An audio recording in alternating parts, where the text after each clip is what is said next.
बाळासाहेबांच्या तमाम शिवसैनिकांना तुमच्या ह्या अनिश गाढवेचा, बाळासाहेबांच्या लहान शिवसैनिकाचा आणि शिवसेनेच्या प्रवक्त्याचा मानाचा जय महाराष्ट्र. शिवसैनिकांनो, काल या सरकारच्या, या बेकायदेशीर सरकारच्या एका झगामगा योजनेचा, झगामगा योजना तुम्हाला माहिती असेल, झगामगा आणि माझ्याकडे बघा, एका झगामगा योजनेचा, लाडकी बहीण या झगामगा योजनेचा एक भांडाफोड झाला. जालन्यामध्ये काल एक भांडाफोड झाला. बरं, हा भांडाफोड तुम्ही आम्ही नाही केलाय, म्हणजे विरोधी पक्षांनी नाही केलेला आहे, तर हा भांडाफोड या सरकारच्याच मधल्या एका सदस्याने केलेला आहे. अर्जुन खोतकरने हा भांडाफोड केलेला आहे आणि धन्यवाद द्यावे लागतील अर्जुन खोतकरचे या बाबतीत. कारण काही वेळा हा अर्जुन खोतकर अशा प्रकारे सत्य बोलून जातो आणि हे गरजेचं आहे. शिवसैनिकांना हे गरजेचं आहे. या सगळ्या झगामगा योजना, याच्यातलं सत्यता लोकांसमोर येणं गरजेचं आहे. आणि कसं असतं, ते सोनाराने कान टोचलेले कायम चांगले असतात. सोनाराने, आपण इतरांनी कोणी कान टोचले तर असं वाटतं नाही, तो फिलिंग येत नाहीये कानाला. सोनाराचे हात कसे सोनाराचे असतात, त्याच्याकडनंच कान टोचून घेतलेला बरा असतो. त्यामुळे ह्या अशा योजनांचा सरकारमधूनच जर भांडाफोड झाला तर तो मात्र यथोचित पोहोचतो, लोकांपर्यंत तो भांडाफोड पोहोचतो. त्यामुळे अर्जुन खोतकरांचे आभार मानले पाहिजेत. आता अर्जुन खोतकरांनी नेमकं काय केलंय माहितीये तुम्हाला? काल एका सभेमध्ये, भर सभेमध्ये, याला माहित नसेल याची शूटिंग चालू आहे, ते हा अर्जुन खोतकर म्हणतोय की जसे तुम्ही घरी जाल, त्याच्या कार्यकर्त्यांना उद्देशून म्हणतो, जसे तुम्ही घरी जाल, मतदानाची यादी काढायची, तुमच्या भागातली यादी काढायची, त्या यादीतल्या महिलांची नावं बाजूला काढायची आणि त्या महिलांकडे जायचं आणि काय सांगायचं, आधार कार्ड द्या, तुमचं पॅन कार्ड द्या, एखादं डॉक्युमेंट सांगायचं आणि नाटक करायचं. काय म्हणाले? नाटक करायचं. बरं, हे नाटक करणं हा शब्द ते उघड मध्ये बोललेले आहेत. तुम्हाला ऐकायचं नेमकं ते काय म्हणाले? मला वाटतं फक्त एबीपी माझा आणि एखाद दुसऱ्या वाहिनीने या भांडाफोडला कव्हरेज दिलेलं आहे. बाकीच्या कुठे मॅनेज झाल्या मला माहित नाही, पण एबीपी माझाचे आभार मानतो. कमीत कमी तुम्ही दाखवण्याचा प्रयत्न केला. ही भांडाफोड खरं तर राष्ट्रीय स्वरूपात दाखवली पाहिजे, राष्ट्रीय स्तरावर दाखवली गेली पाहिजे. कशा प्रकारे योजना आणायच्या, कशा प्रकारे लोकांना त्यात गुटमळून ठेवायचं. मध्य प्रदेश नंतर ही योजना महाराष्ट्रात आणून त्यांना काय वेगळं साध्य करायचे पुढे तुम्हाला सांगतो. एकदा हा अर्जुन खोतकरचा भांडाफोड व्हिडिओ तुम्ही नक्की पहा. सरकारच्या लाडकी बहीण योजनेचा गाजावाजा होत असतानाच शिवसेनेचे शिंदे गटाचे नेते अर्जुन खोतकर यांच्या भाषणातील एक व्हिडिओ सोशल मीडियावरती व्हायरल झाला.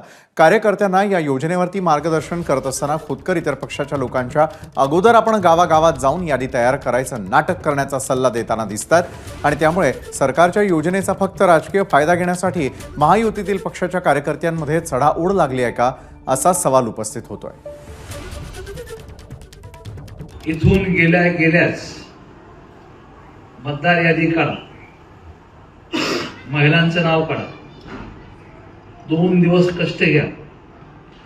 तुम्ही गावात फेरी मारली उद्या तर परवा त्यांची बाहेर पडायची हिंमत होणार नाही. आता हिने एका हातात घेतलं. माझी हात जोडून तुम्हाला अत्यंत विनम्र प्रार्थना आहे की उद्याच्या उद्या काय नाटक करा, गावात यादी तयार करायचं. तुम्ही आधार कार्ड द्या, तुम्ही पॅन कार्ड द्या, तुम्ही लागणारे डॉक्युमेंट्स काय काय एक समजून घ्या. व्हिडिओमध्ये अर्जुन खोतकर स्पष्टपणे म्हणतोय नाटक करा आणि लोकांना गुटमळत ठेवा. आधार कार्ड मागून, पॅन कार्ड मागून, त्यांचे डॉक्युमेंट्स बघितल्याचं नाटक करायचं फक्त, बाकी तुम्हाला काहीच करायचं नाही. तुमच्या आधी जर इतर कोणी पोहोचत असेल त्याऐवजी तुम्ही पोहोचा आणि नाटक करत बसा. कारण अर्जुन खोतकरला चांगलंच माहितीये ही योजना फक्त कागदावर आहे. पुढच्या 3 महिन्यांपर्यंत ही योजना कागदावर, ते कागदी घोडे नाचल्यासारखी नाचत राहणार आहे. पुढच्या 3 महिन्यांपर्यंत ही योजना नाचणारच आहे. बाकी या योजनेचं काहीही होणार नाही, हे लक्षात घ्या. मध्य प्रदेशचं मगाशी मी तुम्हाला उदाहरण दिलं. मध्य प्रदेशमध्ये विधानसभेच्या निवडणुकांच्या अगोदर अशा प्रकारची योजना आणली होती. अशाच प्रकारची सिमिलर योजना आहे आणि ती लागू केली गेली. मध्य प्रदेशामध्ये यांना घवघवीत यश मिळालं आणि लोकसभेत पण मला वाटतं सर्वच्या सर्व जागा मध्य प्रदेशमध्ये यांना मिळालेल्या आहेत. आता हे बुडत्या सरकारला कुठेतरी काडीचा आधार द्यायचा आहे, त्यासाठी अशा प्रकारच्या योजना आणण्याचा एक प्रयत्न आहे. आता तुम्ही म्हणजे हे मुतारी मास्तर जे असतील किंवा हे रिक्षावाले किंवा हे फोडाफोडी मास्टर जे आहेत ना, हे तिघे, यांनी कुठलीही योजना आणा, बसायचंय तुम्हाला घरीच. कुठलीही योजना आणा. खर तर तुम्हाला सांगतो, यांच्या अनेक गोष्टी मी लिहून आणल्या आहेत. अनेक जणांच्या, मी ज्यावेळेस मागे एक व्हिडिओ केला होता एक मला कमेंट आली होती, साहेब सरकारला विनंती करा 1500 रुपयाची योजना लगेच चालू करू नका. बघा बरं का काय म्हणतात, लोकांच्या भावना पहा. मी म्हटलं कशासाठी बरं? नाही साहेब, अजून अकाउंटमधले 15 लाख संपलेले नाहीत, ते 15 लाख पहिले संपू द्या. एवढे पैसे ठेवायचे कुठे? अकाउंट आमची ओव्हरफ्लो होत आहे. ही लोकांच्या कमेंट आहेत. अकाउंट ओव्हरफ्लो म्हणजे अशी उतू जात आहे अकाउंटमधून पैसा, ते 15 लाख आधी तर संपू द्या. खरं तर या लोकांच्या कमेंट्सला मी विनोदानेच घेतोय. खरं तर ती विरोधाभासी कमेंट होती. असो, पण शेवटी हे लबाडा घरचं निमंत्रण आहे हे तर तुम्ही मान्य करता. लबाडा घरचं निमंत्रण जेवल्याशिवाय खरं काय ते कळणार नाही. खरं ऍक्च्युअल मध्ये जेवल्याशिवाय खरं काय ते कळणार नाही. त्यामुळे हे लबाडा घरचं निमंत्रण असली निमंत्रण आम्ही खूप पाहिली आहेत. मराठा आरक्षण आंदोलनाच्या बाबतीत पण तुम्ही पाहिलं असाल, जेव्हा मागचं सरकार जात होतं, यांना कळालं की आता आपण मराठ्यांना आरक्षण देऊ करूयात, निवडणुकीचा काळ निघून जाईल. बघा, आठवा 2014 ते 2019 हा जो काळ, शेवटी मराठा आरक्षणाचं त्यांनी ते गाजर दाखवलं 18-19च्या आसपास. शेवटी आरक्षण दिलं. त्यांना माहिती आहे या आरक्षणाच्या जीवावर आपण निवडणूक मारून नेऊयात, आणि ज्यावेळेस हे आरक्षण कोर्टातून रद्द होईल, कारण हे आरक्षण टिकणार नाही हे स्वतः फडणवीसांना माहिती होतं. पण जोपर्यंत हे आरक्षण टिकणार नाही तोपर्यंत नवीन सरकार तर आलेलं असेल, पुढची 5 वर्ष आपल्याच हातात. लक्षात घ्या, या सगळ्या गोष्टी तुम्ही लक्षात घ्या कशा प्रकारे फसवलं जातं. त्यामुळे मी मगाशी म्हटलं हे लबाडा घरचं निमंत्रण आहे, जोपर्यंत जेवत नाही तोपर्यंत काही खरं नाही. आणि पहिली गोष्ट लक्षात घ्या, आईच्या प्रेमाशिवाय जगात काही फुकट मिळत नाही. हे 1500 रुपये आपण म्हणतो, 1500 रुपये देतात, 1500 रुपये.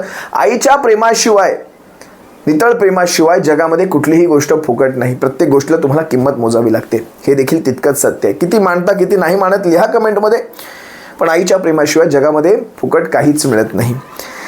त्यामुळे हे जे काही चाललंय महाराष्ट्रामध्ये, ही नाटकं करून दाखवा. हे व्हिडिओ तुम्ही पाहिलेत, हे अतिशय बोलके व्हिडिओ आहेत. आणि हेच तर आम्ही सांगायचा प्रयत्न करतोय मुळामध्ये. खोतकर, तुम्ही काही नवीन सांगितलं नाही. गेल्या 2.5 वर्षापासून तुमचं सरकार हेच तर करत आले.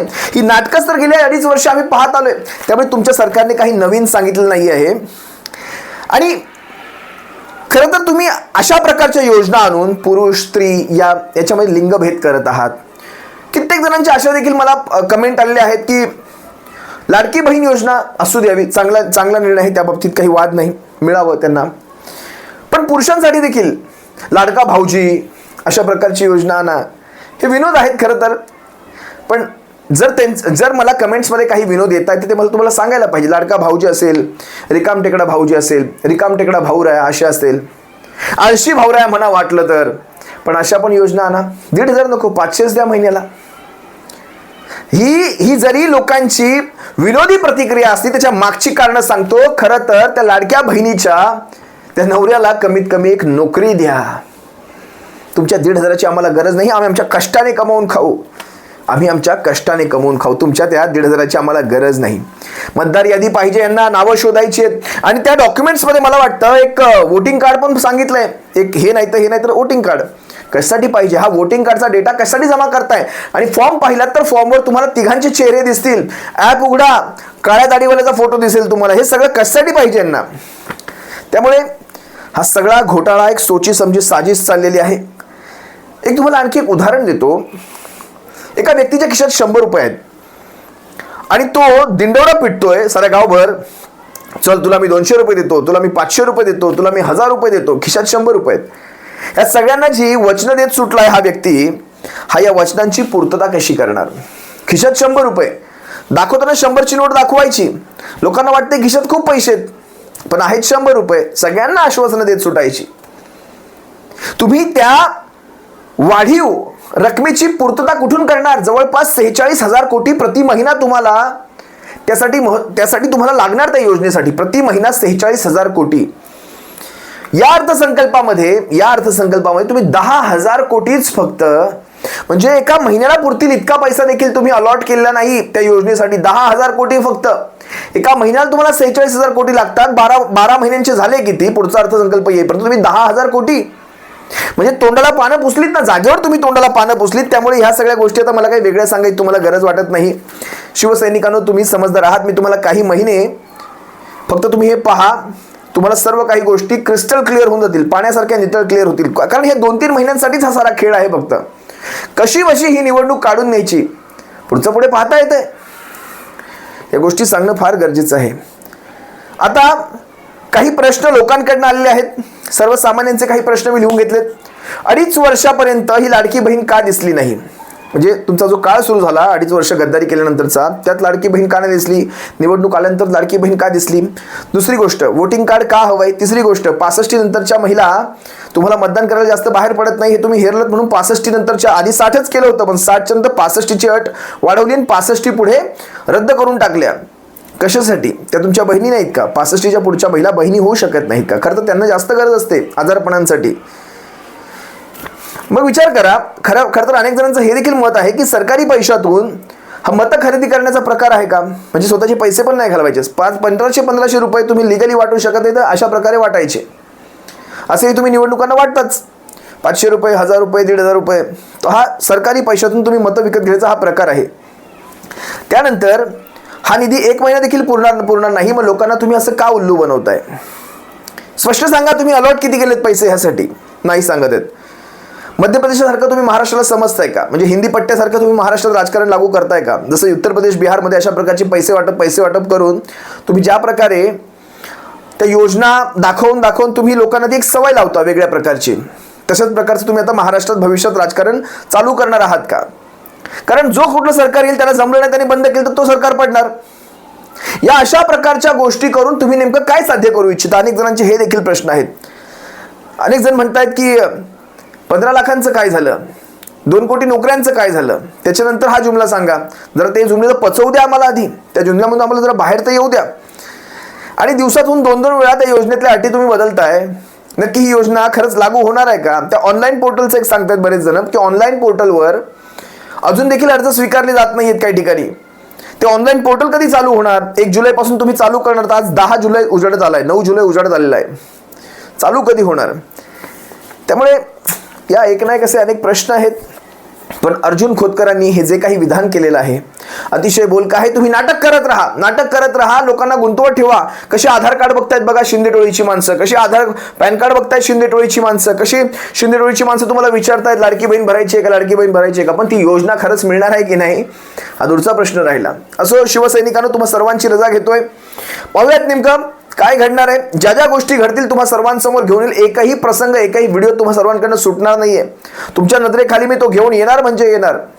हे आपलं कामच आहे शिवसेनेचा प्रवक्ता म्हणून. तुर्तास तुम्हा सर्वांची रजा घेतो. शिवसैनिकांनो, शिवसेना एक वादळ या तुमच्या हक्काच्या माध्यमाला तुम्ही सर्वांनी सबस्क्राईब जरूर ठेवावी. तुम्हा सर्वांना पुन्हा एकदा विनंती करतो. जय महाराष्ट्र. काळजी घ्या.